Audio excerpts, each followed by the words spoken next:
तो अभी इसकी परिणाम है जो सामूहिक राजाओं की, जो तथाकथित राष्ट्रपति हैं व प्रधानमंत्री हैं, तो उनकी पाप पुण्य कार्य के परिणाम के रूप में अभी परशुराम प्रकट हुए हैं, महामारी के रूप में, फिर युद्ध के रूप में, फिर अकाल के रूप में।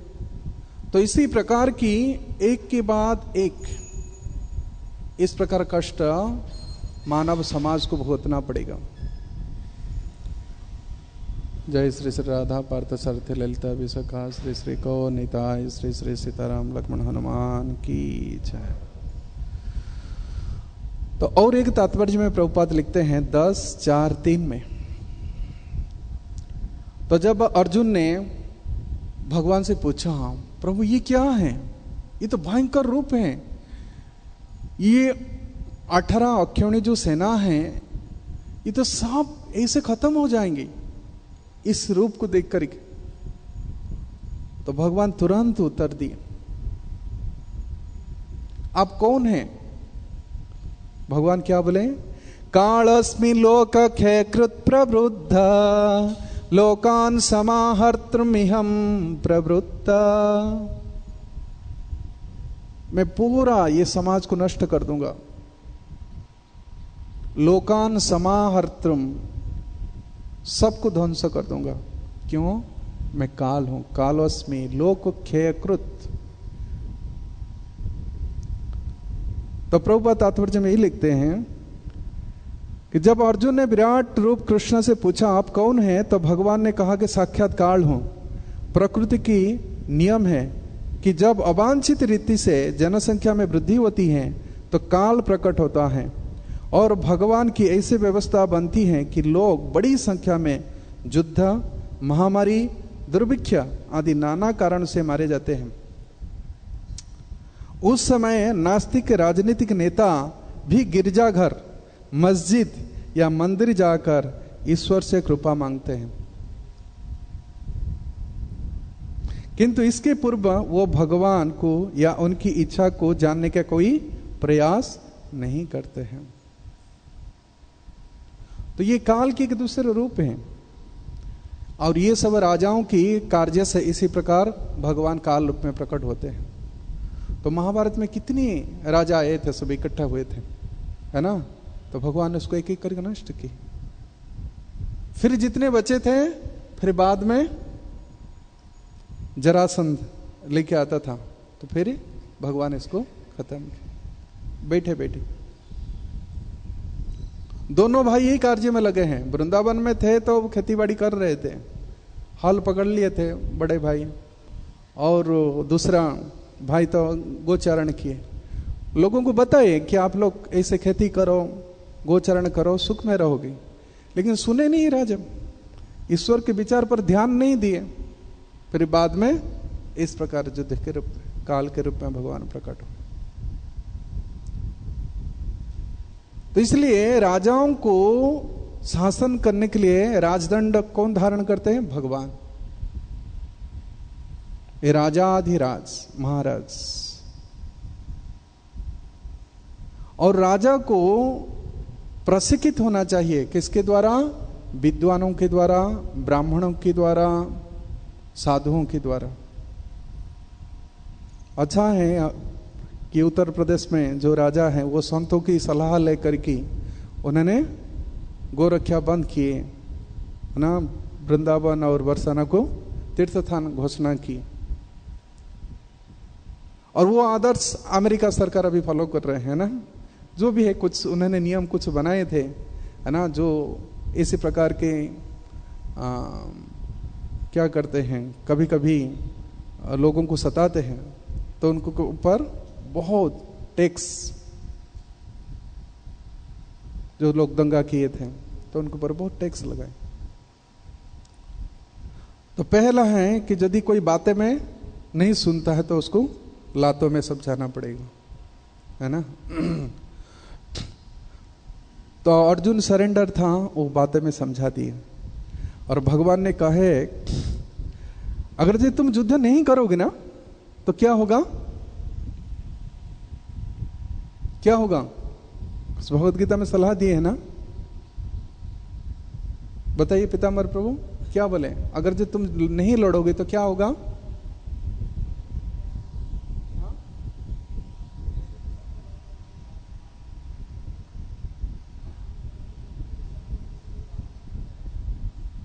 अगर नहीं लड़ोगे, मैं पहले से सबको मार चुका हूं।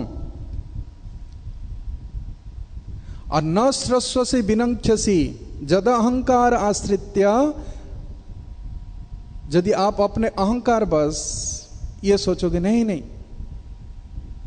नजस्य मिति मन्यसे मिथ्यस्य व्यवसायस्ते प्रकृति त्वंग नियोक्ष्यति, तुमको प्रकृति लगाएगा वही काम में। इसलिए हर व्यक्ति फोर्स्ड है, भगवान के अधीन में है, लेकिन हम सोचते हैं स्वतंत्र हैं, क्योंकि हमारे पास कुछ आसन रहता है, कुछ पावर रहता है। इसलिए पूर्व श्लोक में मोहन प्रभु चर्चा किए थे कि जड़भरत जी महाराज उनको डांटते हुए कह रहे हैं, तुम पालकी पर बैठे हुए तो अपने को सोच रहे हो कि मैं सिंधु सौबरी देश के राजा हूं। तुम भी उस पृथ्वी की एक पुतला हो, वो मिट्टी से बने हुए हो, लेकिन अहंकार बस अपने को सोचते हो राजास्मि सिंधुसु इति दुर्मदंधा। तो व्यक्ति कैसे अंधा हो जाता है?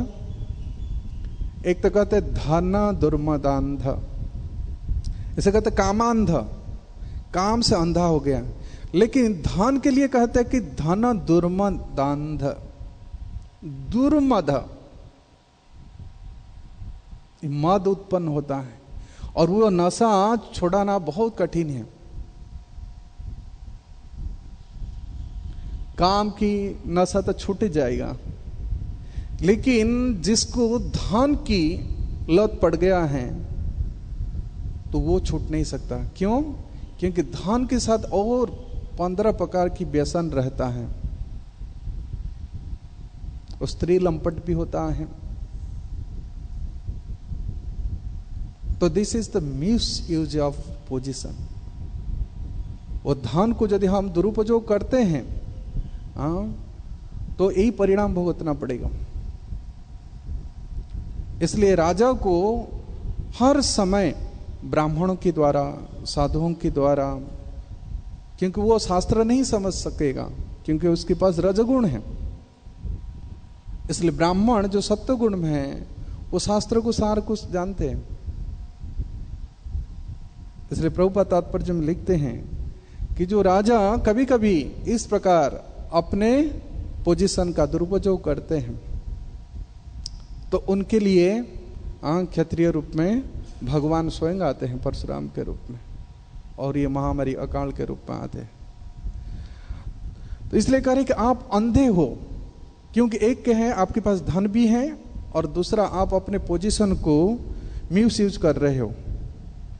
किस प्रकार? न बिष्ट्या बलपूर्वक निगृहन, इनको पकड़ के रखे हो, मेरे पालकी ढो के लेके चलो।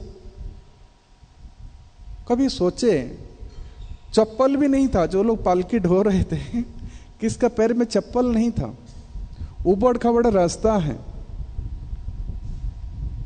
उनका क्या हाल होगा?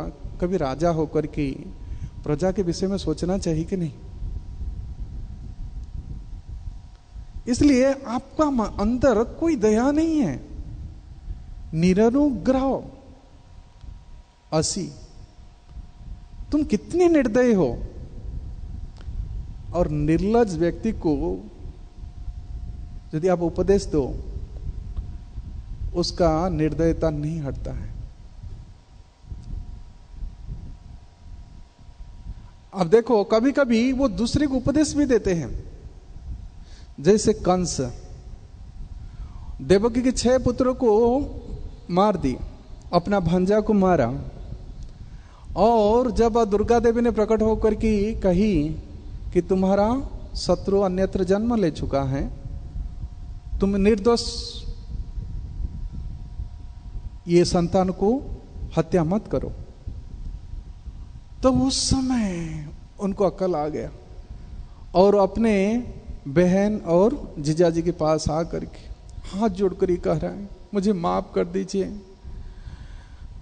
मैं क्या जानता था कि देवता लोग भी झूठ बोलते हैं। देखो क्या उपदेश है, देवता लोग भी झूठ बुलवा दिए। मैं शराब पीना नहीं चाहता था, मुझे पिलाया गया। लोग कहते हैं इसे, मेरा क्या दोष, दुनिया वाला मेरे दोस्त, मुझे दोष नहीं देना, मैं तो पीना नहीं चाहता था, मुझे तो पिलाया गया। और फिर उपदेश क्या दे रहे हैं, देखो प्रत्येक प्राणी को ना सुख दुख मान अपमान जो भी कुछ प्राप्त होता है वो सब कर्म के द्वारा है, काल के द्वारा है। और जब अपना मौत आ जाता है तब वो सोचता है नहीं मैं अपना मौत को टालूं। जब द्वारपाल ने, सिपाहियों ने आकर की सूचना दी कि महाराज महाराज वो देवकी की 8वें संतान जन्म ले चुका है, तब वो सोया था और कपड़ा से भी ढंग से नहीं पहना, बाल खोला हुआ था, प्रलाप करते हुए चलने लगा, हाँ मेरी काल मेरी काल, मैं इसको प्रतिकार करूंगा। देखो दूसरे को उपदेश देने के लिए बहुत निपुण होते हैं, परंतु वो उपदेश अपने लिए यूज नहीं करते। वो नहीं सोचे कि मेरे भाग्य में जो कुछ लिखा है मौत, तो उसको मैं भोग करूंगा, मैं क्यों दुखी हूं। इसलिए यहां पर वो कह रहे तुम बड़ा निर्लज हो।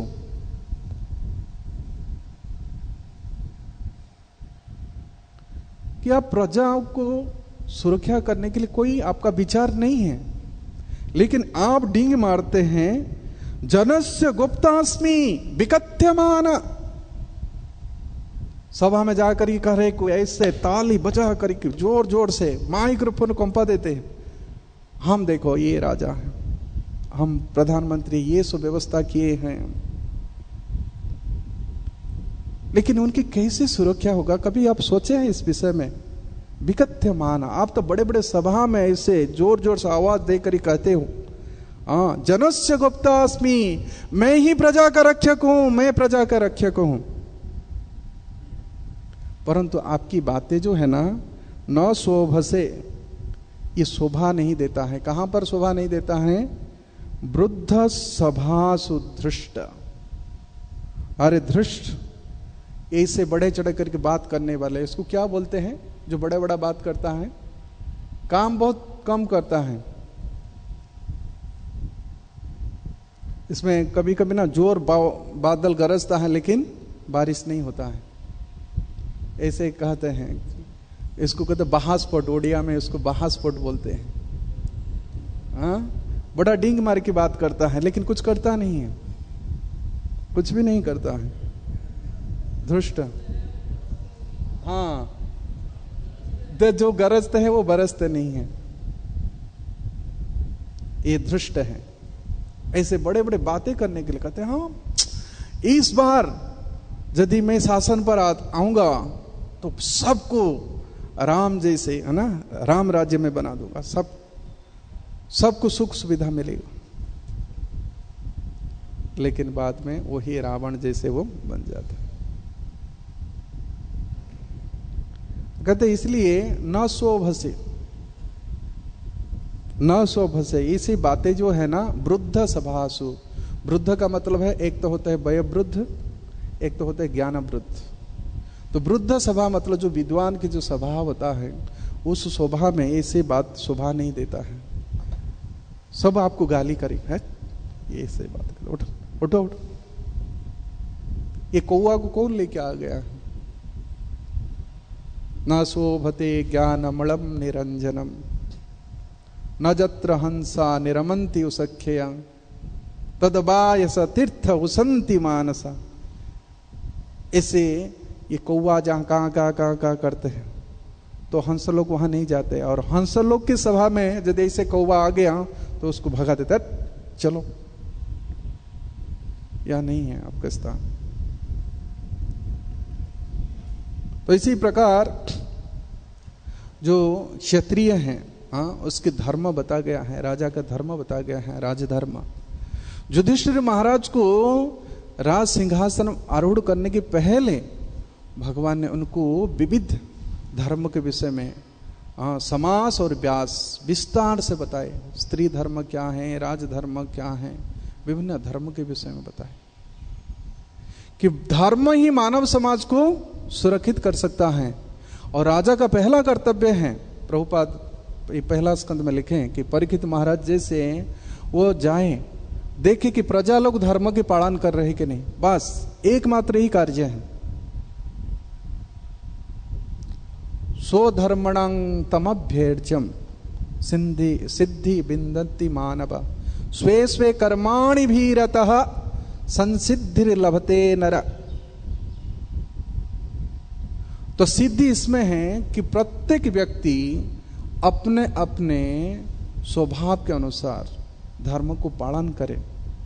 इसलिए प्रभुपाद कहे कि मेरी मिशन जो है 50% और बाकी है। वो क्या है? ये दैवी वर्णाश्रम। अगर दैवी वर्णाश्रम समाज में एस्टैब्लिश नहीं होता है तो वास्तव के प्रभुपाद लिखेंगे तात्पर्य में, तो क्या होगा कलियुग में? सब पशु बन जाएंगी, ना कोई धर्म को समझने के लिए उनके पास दिमाग रहेगा, ना किसको समझा सकते। इसलिए कलियुग के विषय में श्रीमद् भागवतम में ये प्रेडिक्शन दिया गया है कि राजा लोग कैसे बनेंगी? दस्यु प्रायेषु राजनेषु, वो इतनी डकायत चोर बनेंगे। दस्यु मतलब लुटेरे। वो प्रजाओं से केवल टैक्स लगा करके धन लूटेंगे और बहुत बड़े बड़े अच्छा महल बना करके रहेंगे, और प्रजा लोग भाड़ में जाए मरे, उसकी कोई चिंता नहीं है। आप देखो जो युद्ध लड़ा रहे हैं वो जाते थोड़ी, वो तो अपना ऑफिस में बैठे रहते महल में, वो तो कंप्यूटर पर देख लेंगे कैसे चल रहा है, लेकिन निरीह जनता को मारते हैं। ये सब मत है इस प्रकार। और कलियुग में क्या होगा? इसी राजाओं के इसी प्रकार शासन की वजह से प्रभुपाद बार बार कहते हैं दुर्भिक्ष करपीड़िता अनावृष्टि, दुर्भिक्ष करपीड़िता। ऐसे राजाओं के शासन से दुर्भिक्ष, बारिश नहीं होगा। मैं कल एक प्रभुपाद की कन्वर्सेशन सुन रहा था, तो लगभग 58 मिनट से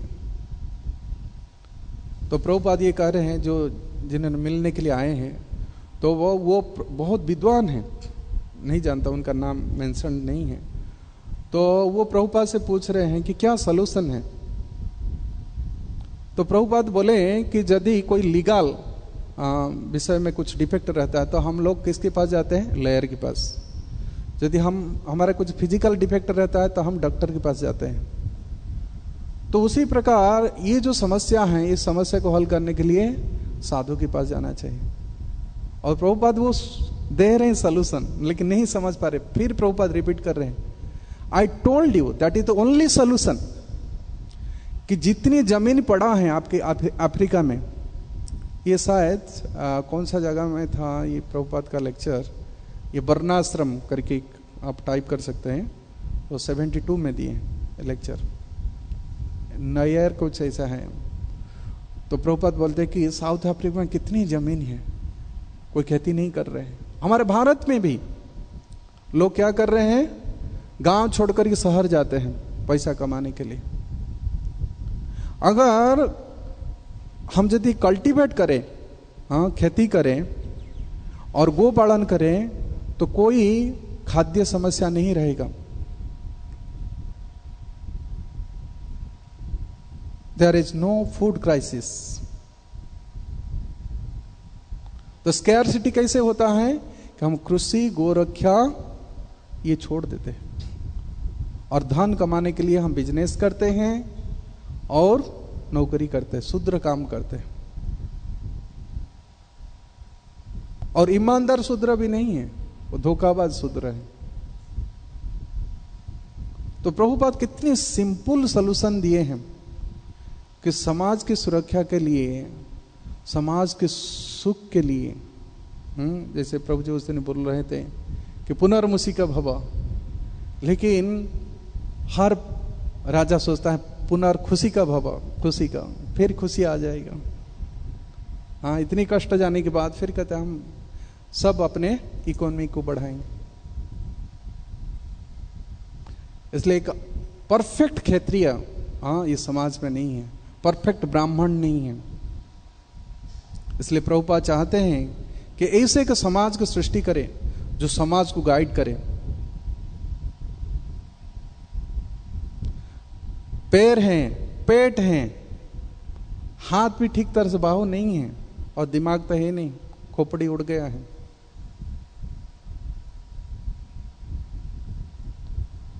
इसलिए असली समाज के लिए एक ब्रेन चाहिए, वो है ब्राह्मण समाज।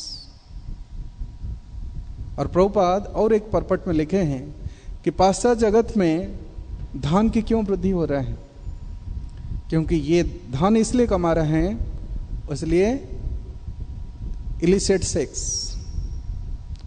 अवैध यौनाचार, और इससे क्या होता है, अवांछित संतान उत्पन्न होते हैं।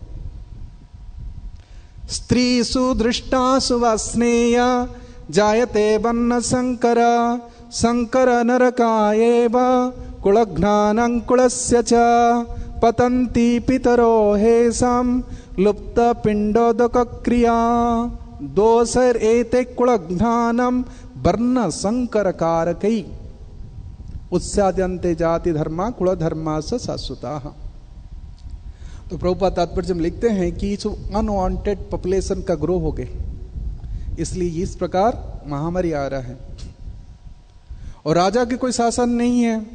जैसे आप देखिए वर्णाश्रम धर्म में कितनी अशृंखलित था, और अर्जुन यहां बहुत प्रकार शोक कर रहे हैं कि स्त्रियां जब व्यभिचारी बन जाएंगी, उनसे जो अवांछित संतान होगा तो सारे पितृपुरुष सब नरक में जाएंगे। और यही एकमात्र दोष है युद्ध का, यही दोष होगा। वो युद्ध के पहले सोच रहे थे यही परिणाम होगा, क्योंकि स्त्रियों को सुरक्षा देने के वाले उनका पति नहीं रहेंगे, सब मर जाएंगे। लेकिन आज पति होते हुए भी कोई पतिव्रता स्त्री नहीं है। कोई है पतिव्रता स्त्री, पति होते हैं भी कोई व्रत नहीं रखता है स्त्री कि पति के आदेश पर चले, बल्कि पति को छोड़ने के लिए, तलाक देने के लिए, ट्रिपल तलाक, फोर्थ तलाक, फिफ्थ तलाक, विदेश में तो कितनी तलाक होता है ना, 50-100 तलाक। हाँ, तो ऐसे समाज कैसे सुखी रह सकता है जब वर्ण संकर ऐसे प्रोडक्शन हो रहा है, तो खुला छूट है।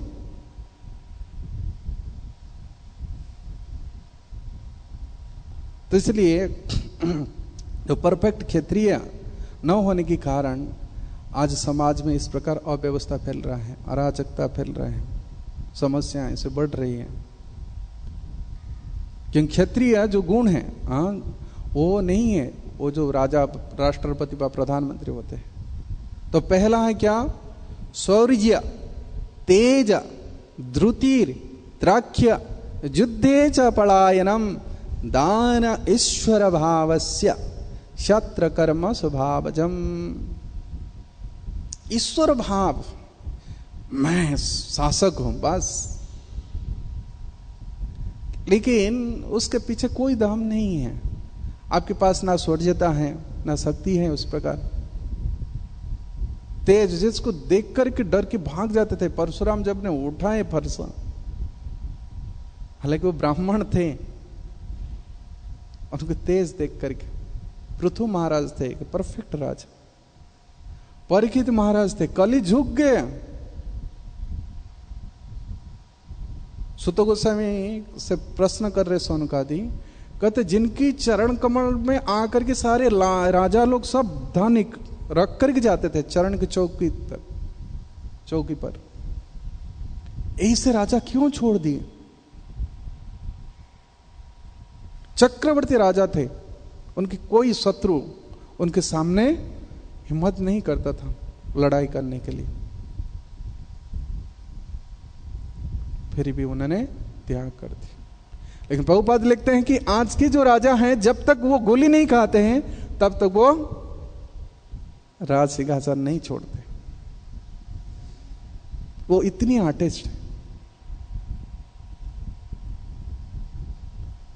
इसलिए राजाओं को श्रृंखला के मार्ग पर लाने के लिए विद्वान और ब्राह्मण की बहुत आवश्यक है।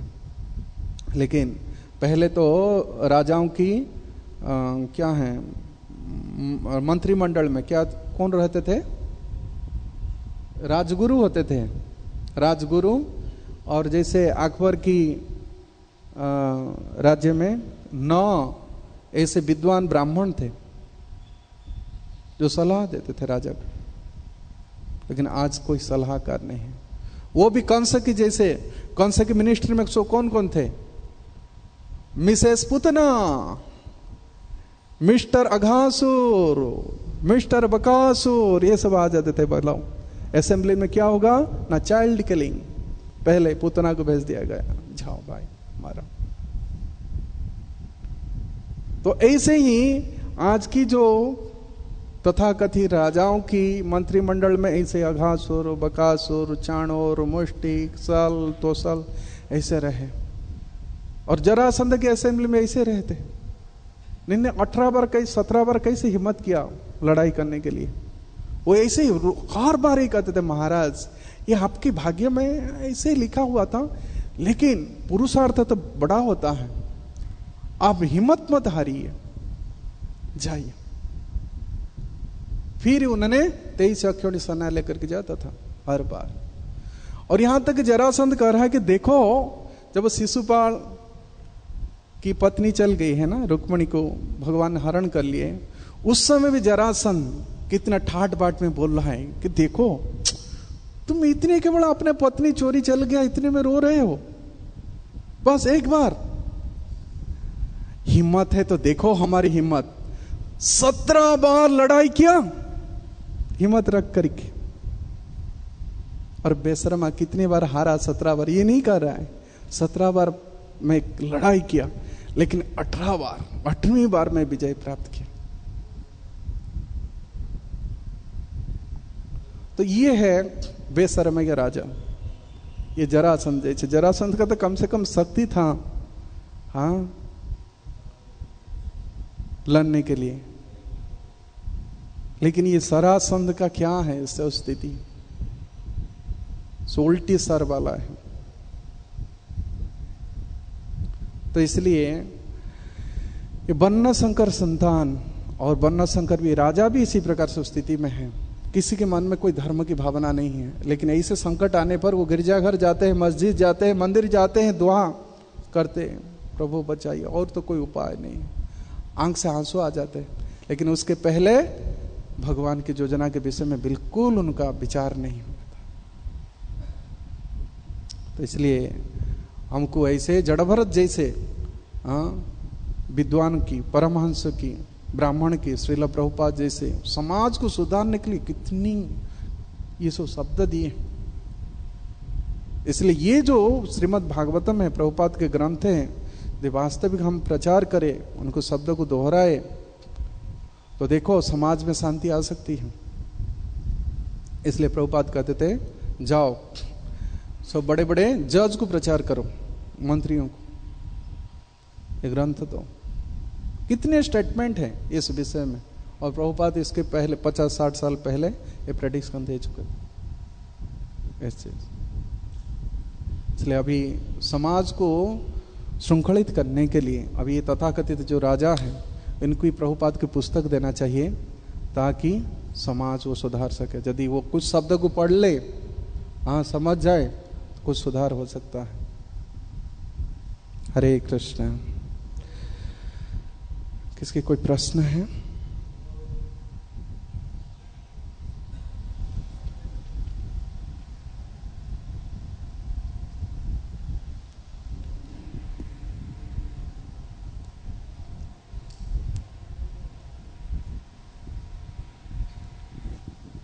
हरे कृष्ण। बहुत बहुत धन्यवाद प्रभु जी, आपने बहुत ही सुंदर ढंग से अपना अनुभव व्यक्त किया। धन्यवाद आपको। तो मेरे को कुछ चीज़ें याद आ रही थी। अरे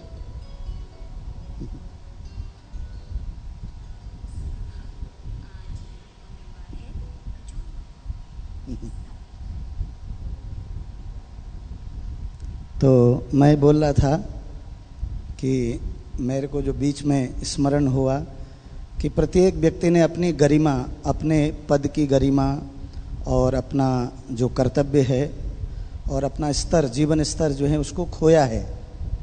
इसीलिए एक दूसरे के प्रति वो सम्मान, वो समर्पण और वो प्रेम नहीं हो पाता है।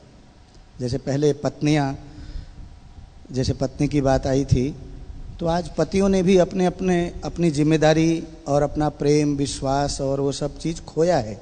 तो इसीलिए वो समर्पण नहीं है कि वो सती हो जाते थे इतने आपस में प्रेम से। तो इसी में मेरे को बहुत सुंदर एक चाणक्य पंडित जी का जो है, चाणक्य पंडित जी से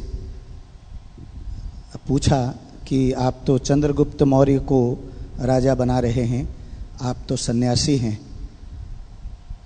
तो आप तो योग्य हैं, आपको जो है बनना चाहिए राजा, आप ही बनते तो बहुत अच्छा होता।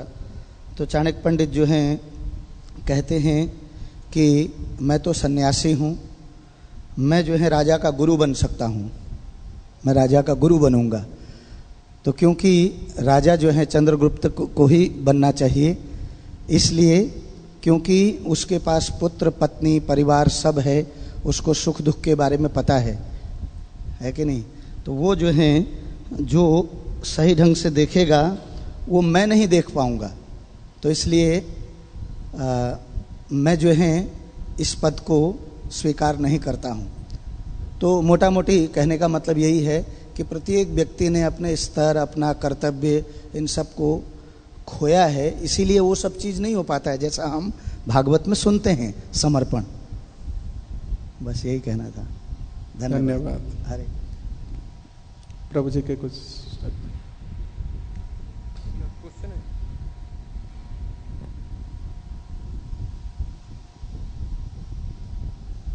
हरे कृष्णा। धन्यवाद। तो आज के श्लोक में जो जड़ भरत कह रहे हैं कि तुम अपने को कहते हो कि मैं जनस्य गोप्ता, कि मैं प्रजा की रक्षा करने वाला हूँ। तुम अपने को ऐसा बोल रहे हो कि मैं प्रजा की रक्षा करने वाला हूँ, है ना। तो ये कहाँ बोला रघुगण ने? तो हम देखेंगे श्लोक संख्या 10 में, जो अध्याय 10 श्लोक संख्या 23 में। श्लोक संख्या 23 में रघुगण ने ये बात बोली। क्या बोली? कि जो राजा होता है तो वो शास्ता और गोप्ता है। शास्ता माने शासक करता है, प्रजा के ऊपर शासन करता है और प्रजा की रक्षा करता है। तो शास्ता भी गोप्ता नृपते ही प्रजा नाम। तो जो राजा होता है वो प्रजा का के ऊपर शासन करता है और प्रजा की रक्षा करता है। यह किंग करो, तो वो भी प्रजा का सेवक ही है। जो कि शासन करता है राजा प्रजा के ऊपर और प्रजा की रक्षा करता है, तो इसमें भी उसकी भावना तो सेवा की ही होती है। न पिनस्ति पिष्टम, तो आपने जो कहा कि तुम अगर मुझे दंड दोगे तो वो तो पीसे हुए को पीसा, पीसे को पीसने वाली बात है। तुम मुझे दंड दोगे, तो उसके पहले जड़ भरत ने कहा था कि अगर तुम मुझे दंड दोगे, क्योंकि उसने कहा था कि मैं दंड देके तुम्हें सुधारूंगा। तो रघुगण ने पहले से ही ये बात कही थी कि मैं तुम्हें दंड दे करके सुधारूंगा। तो भावना रघुगण की यही है कि जड़ भरत जो है ठीक से कार्य नहीं कर रहे हैं, तो दंड दे करके मैं सुधारूंगा। तो ये भी प्रजा की सेवा ही है, प्रजा की रक्षा ही है। तो उसने कहा, तो जड़ भरत ने कहा कि तुम अगर मुझे दंड दे करके सुधारोगे तो मैं तो पहले से ही जैसा हूँ वैसा ही हूँ, तो तुम जो है पिसे हुए को तुम क्या पिसोगे। तो जड़ भरत का जो है गूढ़ भाव ये था कि मैं तो सुधरा पहले से ही हूँ, कृष्ण भावना भावित हूँ, तुम मुझे क्या सुधारोगे। तुम जितना भी सुधारोगे उससे ज़्यादा मैं सुधरा हुआ हूँ। तुम जितना पीसोगे उससे ज़्यादा मैं पिसा हुआ हूँ, तो मुझे क्या दंड दोगे। तो अब जो है उसने मतलब प्रश्न किया और बड़ी विनम्रता पूर्वक प्रश्न किया कि आपने जो ये बात कही कि पीसे हुए को पीसना, लेकिन जब राजा होता है तो प्रजा का सेवक ही होता है जो शासन करे और रक्षा करे, तो वो पीसे हुए को नहीं पीसता है। स्वधर्मम आराधनम अच्युतस्य, ये तो स्वधर्म, राजा का जो स्वधर्म है ये भगवान की आराधना है। मैं तो भगवान की आराधना कर रहा हूँ, इस प्रकार के स्वधर्म का पालन करके यदि है मानो विजयात घोगम, और इस प्रकार से मैं अपने पापों को दूर कर रहा हूँ। तो मैं तो अपने पापों को दूर कर रहा हूँ। तो राजा का ये कर्तव्य है कि प्रजा को दंड दे और दंड दे करके सुधारे।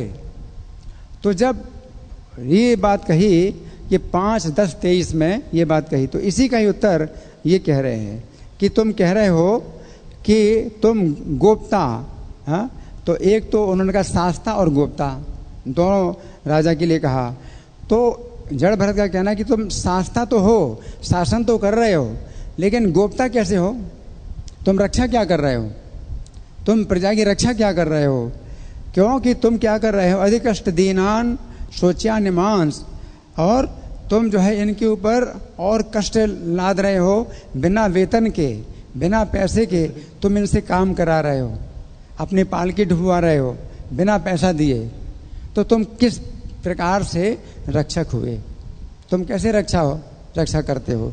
तो तुम जो है इस प्रकार से जो बोलते हो, दावा करते हो कि मैं रक्षक हूँ प्रजा का, है, तो न शोभ से वृद्ध सभासु धृष्टा, तो तुम जो है बड़े धृष्ट हो, बेशरम हो, तुम निर्लज्ज हो, तुम्हें लज्जा नहीं आती ये कहने में कि तुम जो है रक्षा करने वाले हो प्रजा की, या प्रजा का शोषण कर रहे हो। जो बेचारे पहले से ही गरीब हैं और भूखों मर रहे हैं, उनको भोजन भी नहीं मिल रहा है, उनको ही तुम जो है पालकी में लगा रहे हो और अपना बैठ करके अपना जो है हुकूमत कर रहे हो, हैं, और तुम जो है अपने को राजा कह रहे हो। तो भरत महाराज जो है पूरे भारतवर्ष के राजा हैं, और ये तो कहाँ का है, ये तो सिंधु देश का राजा है, तो उनको है सिंधु सवीर का राजा है। तो कहाँ भरत महाराज की स्थिति, कहाँ इसकी स्थिति। तो ये मतलब इनका कहना है कि जो राजा होता है वो प्रजा को पुत्र की तरह मानता है ना। तो निरनुग्रह होसी, तुम तो मतलब दया तक नहीं करते, तुम्हारे तो दया तक नहीं है, तुम क्या जो है रक्षा करोगे प्रजा की। अगर इतना ही जो है जो नमूना है तुम्हारा, तो इसी से पता चलता है कि तुम्हारे किस प्रकार का तुम जो है शासन करते हो, तुम क्या रक्षा करोगे, तुम्हारी भावना कैसी है। तो यहाँ पर जो राजा रघुगण है बिना सेना के जा रहे हैं ज्ञान प्राप्त करने के लिए, और बहुत दूर जा रहे हैं, तो पालकी में बैठ के जा रहे हैं, और किसी को भी पालकी में जोत रहे हैं, तो अपने को राजा समझ रहे हैं। तो राजा तो समझना नहीं चाहिए, जब ज्ञान प्राप्त करने के लिए जा रहे हैं तो अपने को राजा नहीं समझना चाहिए। और बहुत दूरी चलना है तो पालकी में बैठ के नहीं जाना चाहिए, बहुत दूरी में पालकी में कितनी देर लगेगी चलने में, तो राजा को जो है रथ में बैठ के जाना चाहिए। और रथ में अगर नहीं जाना है, राजा के तरह नहीं जाना है, तो घोड़े में बैठ के जाना चाहिए।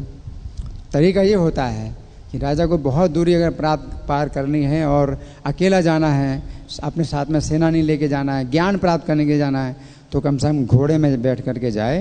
लेकिन ये तरीका नहीं है कि तुम पालकी में जो है चलाओ, फिर जल्दी चलो। अब बहुत दूरी चलना है तो पालकी में जो है उन लोगों को जो है बिना पैसे के चला रहे हो, राजा बन करके चला रहे हो, और ज्ञान प्राप्त करने के लिए जा रहे हो, तो तुम्हारी शोभा नहीं होती। हरे कृष्णा।